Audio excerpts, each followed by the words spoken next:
अस्सलामुअलैकुम 10th class, welcome back. हमने इस चैप्टर का जो है वो सिग्निफिकेंट पोर्शन कवर कर लिया है। तकरीबन हाफ चैप्टर हमारा कवर हो चुका है, चैप्टर नंबर 15। ठीक है, जो कि बच्चे कंसिडर करते हैं कि मुश्किल चैप्टर है। एक्चुअली ये मुश्किल नहीं है, क्योंकि इसकी जो जड़ें हैं वो 9 क्लास से अटैच हैं। और जिस तरह हमारी और आपकी आदत है कि अगर एक क्लास पास कर लिए तो उसका हर एक चीज़ हमने भूल जाना है, एकदम पूरे का पूरा सिस्टम जो है वो डिलीट कर देना है। तो इसलिए आपको हो सकता है कि कुछ प्रॉब्लम्स आ रही हों, लेकिन ये आपके लिए जो है वो वार्निंग कॉल भी है। जितने भी हम मोलर वॉल्यूम कैलकुलेट कर रहे हैं, एटॉमिक मैसेज, फॉर्मूला मैसेज, जो मैं आपको कह रहा हूँ कि याद कर लो, स्टिकी नोट्स पे लिख लो, वो तमाम चीज़ें जो हैं आपने अभी इसी लेवल पे याद करनी है। ठीक है, वरना फर्स्ट ईयर सेकंड ईयर के अंदर जाके आप और भी ज़्यादा कॉम्प्लेक्स टॉपिक्स पढ़ोगे, याद करोगे, तो उसके अंदर अगर आप ऐसी चीज़ें याद रखने में चले जाओगे तो इंटर का रिजल्ट बहुत डाउन आने वाला है आपका। मैं अभी से आपको वार्निंग दे रहा हूँ, क्योंकि मैट्रिक के अंदर इतनी ज़्यादा चीज़ें याद करने वाली नहीं होती, कॉम्प्लेक्सिटी इतनी ज़्यादा नहीं होती। तो अगर आप कॉलेज के अंदर जाके भी ये चीज़ें करेंगे और वो चीज़ें भी करेंगे तो एकदम से जो है ना प्रेशर बढ़ जाएगा। तो मेरी आपको यही सजेशन है कि बेहतरीन तौर के ऊपर आपने इनको याद करना है अभी इसी लेवल के ऊपर, ताकि जब कॉलेज लेवल पे प्रोफेसर आपको न्यूमेरिकल्स करवा रहे हो या ऐसे कॉम्प्लेक्स टॉपिक्स करवा रहे हो तो आप ये ईजी चीज़ों में ना भटको, आपकी ये वाले कॉन्सेप्ट्स क्लियर। डन है। टीचर्स करवाएंगे ज़रूर आपको कॉलेजेस के अंदर भी, लेकिन वो आपको सिर्फ आइडिया देकर आगे चले जाएंगे, क्योंकि उनका काम नहीं होगा आपको ये करवाना। ये आपने इसी लेवल पे सीख के आगे जाना है। जिस तरह से अगर आपने 9th क्लास में किसी बच्चे ने फॉर्मूला मासेस कैलकुलेट नहीं किए चैप्टर 4 के अंदर, क्लास 9 के अंदर, अब उसको यहाँ पे आके प्रॉब्लम हो रही है, लेकिन अगर यहाँ पे भी नहीं किया तो आगे जाके प्रॉब्लम होगी। सो प्लीज़ इस बोझ को कैरी फॉरवर्ड करना बंद करो और अभी से स्टार्ट करो। मैंने आज आज हमारा 5वां लेक्चर है। पिछले 4 लेक्चर्स के अंदर बहुत सारी चीज़ें रिवाइज करवाई हैं, कवर करवाई हैं step by step. Please go and watch those lectures again and again. तो टॉपिक स्टार्ट हो रहा है हमारे पास 15.5 एम्पिरिकल फार्मूला। ठीक है, थ्योरेटिकल कॉन्सेप्ट है ये, इसमें न्यूमेरिकल्स नहीं है। स्टार्ट करते हैं। इसके अंदर एक लॉन्ग क्वेश्चन भी है, ठीक है, जिस लॉन्ग क्वेश्चन को मैं एक एग्जांपल के साथ आपके साथ लेकर चलूंगा, अदरवाइज बहुत इजी टॉपिक है। डन है, स्टार्ट करते हैं। Empirical formula. The formula which shows the simplest whole number ratio of atoms present in a compound is called empirical formula. Whole number किसे कहते हैं? Whole number like 0, 1, 2, 3, 4, 5, मतलब whole number।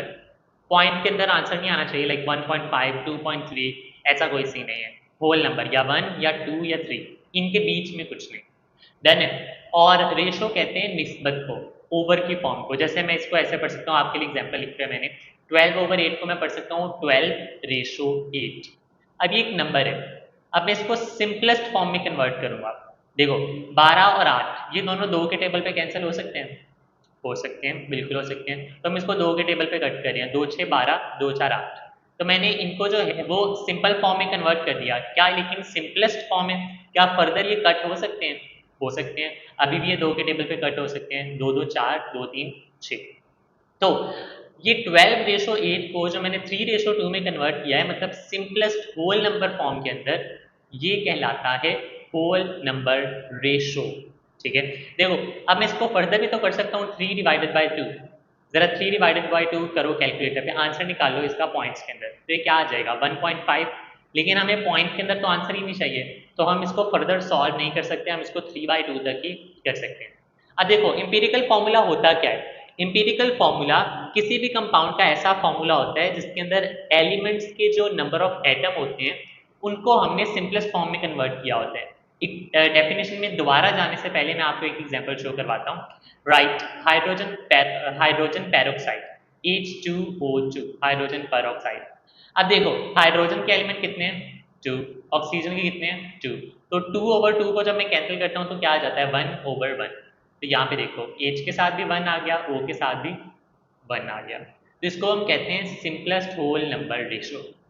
उसके बाद देखो बल्कि फॉर्मूला डेफिनेशन दोबारा देख लेते हैं। The formula which shows the simplest whole number ratio, 4 लफ्ज हैं, कीवर्ड्स हैं, इनमें से एक भी नहीं लिखा तो प्रॉब्लम हो सकती है। Of atoms present in a compound is called empirical formula. अब देखो आपने जब भी इंपीरिकल फॉर्मूला लिखना है ना, आपने देखना है कि उस इंपीरिकल फॉर्मूला के अंदर कौन कौन से एलिमेंट्स हैं, उन एलिमेंट्स की तादाद क्या है। उन तादाद को लिख के देखना है कि क्या ये तमाम एलिमेंट्स किसी एक टेबल पे कट हो सकते हैं। अगर हो सकते हैं तो कट कर दो, अगर फिर से हो सकते हैं तो फिर से कर दो। तब तक करते जाना है जब तक वो कट सिंपलेस्ट फॉर्म तक, एंड लेवल तक ना पहुंच जाए। और अगर कभी ऐसा हो कि वो कट हो ही नहीं रहे हों एक टेबल पे, तो नहीं करो। जैसे दूसरी एग्जांपल देखो, वाटर H2O, हाइड्रोजन के एटम्स है 2, ऑक्सीजन के हैं 1। अब 1 और 2 एक टेबल पे आ ही नहीं सकते, राइट। तो देखो इसका इंपीरिकल फॉर्मूला सेम रहेगा, H2O is H2O, simple, right.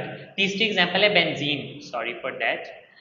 तीसरी एग्जांपल है मेरे पास बेंजीन C6H6। अब ये 6 और 6 कैंसिल हो सकते हैं एक ही टेबल पे, तो C6H6 क्या हो जाएगा, CH। डन है। तो मैंने येलो से आपके लिए हाईलाइट कर दिया डेफिनेशन, और ये स्काई ब्लू से हेडिंग दे दी, हाईलाइट कर दिया आप लोगों के लिए एग्जांपल। ये दोनों चीज़ें याद करने वाली हैं। आई होप डेफिनेशन क्लियर है, एग्जांपल क्लियर है। एम्पिरिकल फॉर्मूला है क्या, किसी भी एक कंपाउंड के अंदर जितने भी एलिमेंट्स हैं उनके एटम्स को लो और उनके एटम्स को सिंपलेस्ट होल नंबर रेशियो के अंदर लिख दो। इस चीज़ को हम क्या कहते हैं, एम्पिरिकल फॉर्मूला। डन है। उसके बाद second paragraph, all the ionic compounds are represented by their empirical formula.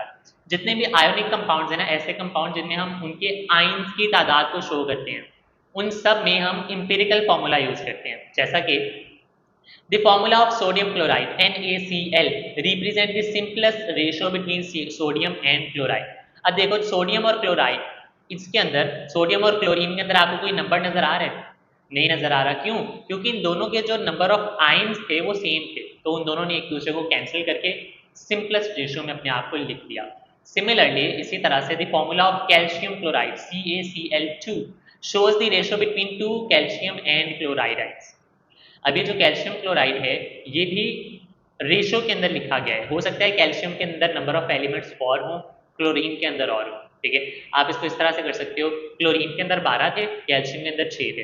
अब 6 और 12 इनको सिंपलेस्ट रेशियो में लिखोगे तो 1:2 आएगा। तो कैल्शियम के साथ क्या आ गया, 1, क्लोरीन के साथ क्या आ गया, 2। याद करने वाला काम नहीं है, जो है वो मैंने हाईलाइट कर दिया है, और जो MCQ में आने वाला है उसको मैंने अंडरलाइन कर दिया, ठीक है। देखो all the ionic compounds are represented by dash. Ionic compound को हम किससे रिप्रेजेंट करते हैं, by their empirical formula. Done है। तो नेक्स्ट चलते हैं, हमारे पास कुछ एक छोटा सा कॉन्सेप्ट है, एग्जांपल है, उसको देखते हैं, इंपॉर्टेंट है। Again, since an empirical formula does not tell us about the actual number of atoms present in that compound, rather it represents the simplest ratio of minimum ratios between atoms। देखो empirical formula जो है वो हमें simplest whole number ratio बताता है, वो हमें actual में ये नहीं बताता कि कितने एटम्स मौजूद थे किस एलिमेंट के। जैसे देखो यहाँ पे एग्जाम्पल मैं बेंजीन की दे रहा हूँ C6H6, इसका इंपेरिकल फॉर्मूला क्या है, CH। क्या आपको इंपेरिकल फॉर्मूला देख के पता चल रहा है कि भाई इसके अंदर कार्बन के आइटम कितने हैं और हाइड्रोजन के कितने हैं, नहीं पता चल रहा। वो तो हमें इससे पता चल रहा है ना, उसके मॉलिक्यूलर फॉर्मूला से, C6H6 से पता चल रहा है। लेकिन इंपेरिकल फॉर्मूला हमें कभी भी एटम्स की तादाद नहीं बताता, एक्चुअल तादाद वो हमें नहीं बताता। यही लिखा हुआ है, empirical formula does not tell us about the actual number of atom. ये हमें एक्चुअल नंबर नहीं बताता। तो हो सकता है कि भाई एक कंपाउंड का इंपेरिकल फॉर्मूला और दूसरे कंपाउंड का इंपेरिकल फॉर्मूला सेम हो जाए, क्योंकि एक्चुअल नंबर तो शो नहीं हो रहे ना। देखो लिखा हुआ है, it is possible that some compound may have same empirical formula. ऐसा हो सकता है कि कुछ कंपाउंड का इंपेरिकल फॉर्मूला सेम।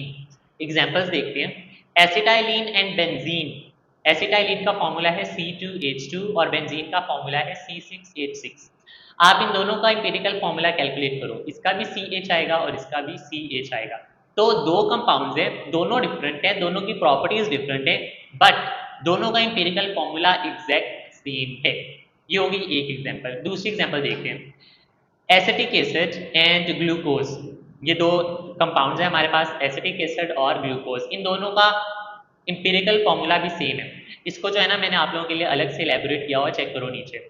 ये जो है पहले वाला, ये है एसिटिक एसिड, चेक करो इस पूरे फॉर्मूला के अंदर आपको कितने कार्बन नजर आ रहे हैं, 1 2, C2 2 कार्बन आ गए। हाइड्रोजन कितने हैं, यहाँ पे 3 है और यहाँ पे 1 है, टोटल कितने हुए 4। कार्बन 2, हाइड्रोजन 4, और ऑक्सीजन काउंट करो जरा 1 2। तो इस एसिटिक एसिड के फॉर्मूला को मैंने इस तरह से लिख लिया ताकि हमें समझने में आसानी रहे। और ग्लूकोज का formula as it is C6H12O6। अब इनके एटम्स को निकाल लो, 2 4 2 6 12 6। अब इनकी हम फर्दर जो है वो सिंप्लीफाई कर लेते हैं, कटिंग कर देते हैं। मुझे बताओ ये तीनों नंबर किस नंबर पे कैलकुलेट हो सकते हैं, कट हो सकते हैं, 2 पे 2 वन जार 2, 2 वन जार 2 एंड 2 टू जार 4। और ये तीनों नंबर्स 2 पे कैलकुलेट हो सकते हैं, लेकिन फिर हम उसको फर्दर कैलकुलेट करना पड़ेगा, फर्दर कट करना पड़ेगा। तो हम एक ही दफ़ा 6 पे ही कट कर देते हैं, क्योंकि 12 भी तो 6 के टेबल पे कट हो सकता है, राइट। तो देखो 1 टू 1 1 टू 1 6H2O 6H2O, दोनों का इंपेरिकल फॉर्मूला हमारे पास सेम आया। तो इस तरह के क्वेश्चंस जो है एग्जामिनर को बहुत पसंद है, क्विक टेस्ट के अंदर वो पूछ सकते हैं एंड ऑल दैट, या फिर एमसीक्यू। मैंने आप लोगों के लिए इधर क्वेश्चन मेंशन कर दिया है, right two examples of such compounds whose empirical formulas are same. कोई ऐसे दो एग्जांपल्स दो कि जिनमें कंपाउंड का इंपीरिकल फॉर्मूला सेम हो। तो आपके पास दो एग्जांपल्स हैं, एक के अंदर है हमारे पास बेंजीन और एसिटाइलिन, और दूसरे के अंदर है हमारे पास एग्जांपल एसिटिक एसिड और ग्लूकोज। डन है, ये आप लोगों ने याद रखना है। जो चीज़ मैं हाईलाइट करता हूँ ना, आप उसको बहुत अच्छे से करना है, और जो मैं अंडरलाइन कर रहा हूँ आपने भी उसको अंडरलाइन जरूर करना है, कुछ भी हम छोड़ेंगे नहीं। Next we have a long question. Empirical formula पढ़ लिया भाई, होता क्या है, किस तरह से कैलकुलेट होता है, हर एक चीज़ देख ली। स्टेप बाय स्टेप चलते हैं कि अगर हमें कभी इंपीरिकल फॉर्मूला जो है वो लिखना पड़ जाए, कैलकुलेट करना पड़ जाए, किस तरह से कर सकते हैं step by step. Empirical formula of A compound can be calculated following the steps shown below. तो इसके 5 स्टेप्स हैं हमारे पास टोटल, उन 5 स्टेप्स को स्टेप बाय स्टेप देखेंगे और कैलकुलेट कर लेंगे कि इंपीरिकल फॉर्मूला किस तरह से लिखा जा सकता है। डन है, तो शुरू करते हैं। ये लॉन्ग क्वेश्चन इसको मेंशन कर लो अपने पास, 5 नंबर के लिए ये लॉन्ग क्वेश्चन जो है वो काफ़ी अच्छा है। वैसे तो मुझे ऐसा लग रहा है कि इसमें से न्यूमेरिकल आएगा, ज़्यादा चांसेस यही हैं, बट अगर हम इसका मॉडल पेपर देखें ना, जो आपकी बुक के एंड पे दिया हुआ है, तो उसने उसके अंदर थ्योरेटिकल क्वेश्चन दिया हुआ है। ठीक है, लॉन्ग क्वेश्चन के अंदर उसने थ्योरेटिकल क्वेश्चन दिया है, कौन सा दिया हुआ है वो भी मैं बताऊंगा जब हम टॉपिक क्लियर करेंगे। डन है, तो स्टार्ट करते हैं।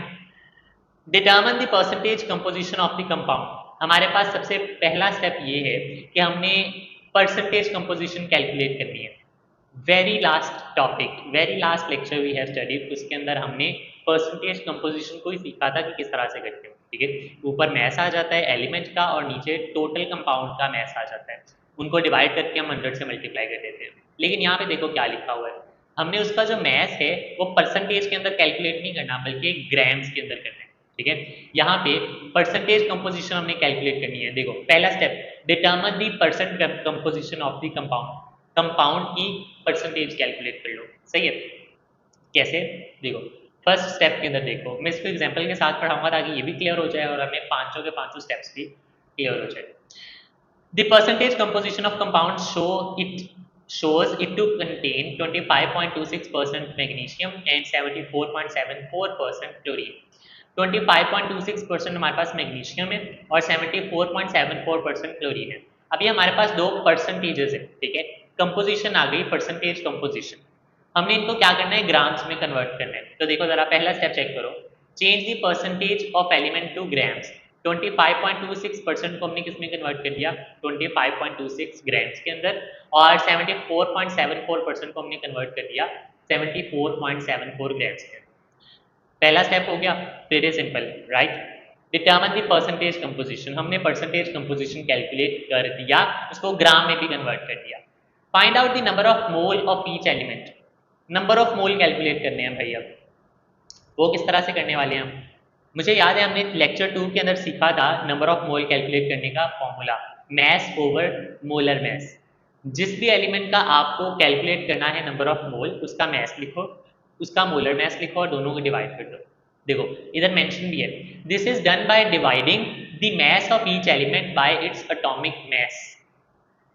जिसको आपने नंबर ऑफ मोल में कन्वर्ट करना है ना, उसके मैस को डिवाइड कर दो एटॉमिक मैस से। एटॉमिक मैस क्या है, मोलर मैस। देखो स्टेप 2 चेक करते हैं अब हम। देखो हमारे पास यहाँ पे दो है, मैग्नीशियम और क्लोरीन। मैग्नीशियम का मैस हमारे पास है 25.26 ग्राम, राइट, और क्लोरीन का मैस है 74.74। अब मैग्नीशियम को मैं डिवाइड करवा रहा हूँ उसके एटॉमिक मैस से और क्लोरीन को मैं डिवाइड करवा रहा हूँ उसके अपने एटॉमिक मैस से। ये वो चीज़ें जो आपको याद करनी है। मैग्नीशियम का एटॉमिक मैस कितना है, 24, ये हमेशा सेम रहेगा, चेंज नहीं होगा। और मैग्नीशियम का क्या रहेगा, 35.5। इन दोनों को डिवाइड किया, हमारे पास आंसर आ गया 1.05 2.1। ये है हमारे पास नंबर ऑफ मोल्स, ये मैग्नीशियम के हैं और ये कैल्शियम के हैं। दूसरा स्टेप हो गया complete. Find out number of mole भी कैलकुलेट हो गया। तीसरा step, determine the atomic ratio of each element in the compound. हमने क्या करना है, एटॉमिक रेशियो कैलकुलेट करनी है। जितने भी एलिमेंट्स हैं ना, हर एक की एटॉमिक रेशियो कैलकुलेट करनी है। अगर हम इस एग्जांपल के अंदर देखें तो मुझे बताओ कितने हैं आपके पास एलिमेंट्स, दो हैं, मैग्नीशियम, क्लोरीन। अब इन दोनों की हमने रेशियो कैलकुलेट करनी है। कैसे करेंगे, देखो इसको कैलकुलेट करने के लिए हम क्या करेंगे, the ratio can be found by dividing the number of mole of each element by the smallest number of mole. मुझे बताओ दूसरे स्टेप के अंदर हमने नंबर ऑफ मोल कैलकुलेट किए थे, ये चेक करो जरा, ये 1.05 2.1 कर लिए। अब मुझे बताओ इन दोनों में से स्मॉलेस्ट नंबर कौन सा है, 1.05 या 2.1, छोटा नंबर कौन सा है, 1.05। अब वो यही कह रहे हैं कि भाई जो सबसे स्मॉलेस्ट नंबर ऑफ मोल है ना, उससे डिवाइड करवा दो दोनों को।